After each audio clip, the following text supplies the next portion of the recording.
ГСП онлайн. Городские новости сейчас. По статистике, в России от наркотиков ежегодно гибнет около 100 тысяч молодых людей. Для сравнения, это сопоставимо с населением нашего города. Наркополицейские ведут борьбу с распространителями и перекрывают каналы поставок. Однако на рынке регулярно появляются новые виды наркотиков. Сейчас настало время курительных смесей под названием Spice.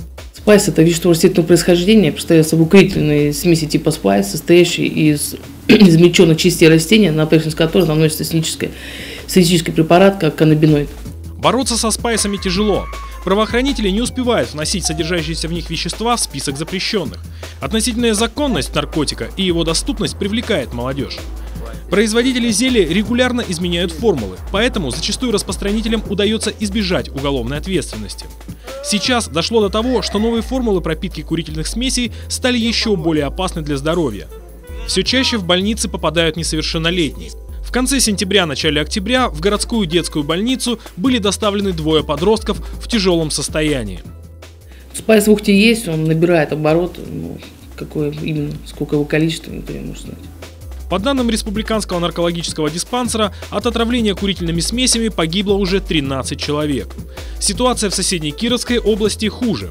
Начиная с 17 сентября по 8 октября за медицинской помощью в связи с отравлениями спайсом обратилось 455 человек, 130 госпитализированы, 5 погибли. Первый подросток был доставлен в очень тяжелом состоянии. Первоначальным диагнозом было отравление неизвестным ядом, он находился в состоянии комы. Проходил курс лечения первоначальной в реанимации детской городской больницы. Второй был на своих ногах держался, но тоже также был в средней степени. Все чаще в центры помощи наркозависимым обращаются родители подростков, подсевших на спайс. А иногда и сами наркозависимые, понимая безвыходность ситуации, добровольно приходят и просят помощи. Например, Виктор употреблял спайсы 4 года. Сам избавиться от зависимости он не смог и обратился за помощью в реабилитационный центр. Я начал осознавать, что, первое время, опять же, думаешь, что все, это кайф, ты крутой парень, в какое-то время я считал, что это это среди молодежи, что это престижно, что если ты не употребляешь наркотики, то ты ботаник какой-то, что в моем обществе так считалось, да, что не куришь с тобой не общаются такие ребята, которые якобы крутые.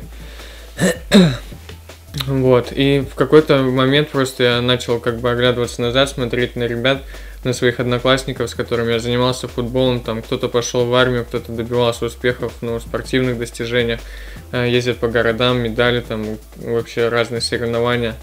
Я посмотрел, что они двигаются вперед, я так и стою на месте, что я никуда не двигаюсь, моя жизнь, она осталась на определенном уровне развития.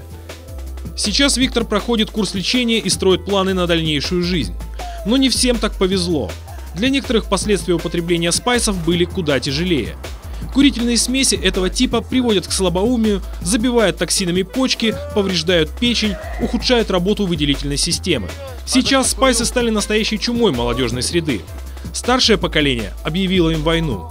И чтобы в ней победить, необходима консолидация всего нашего общества.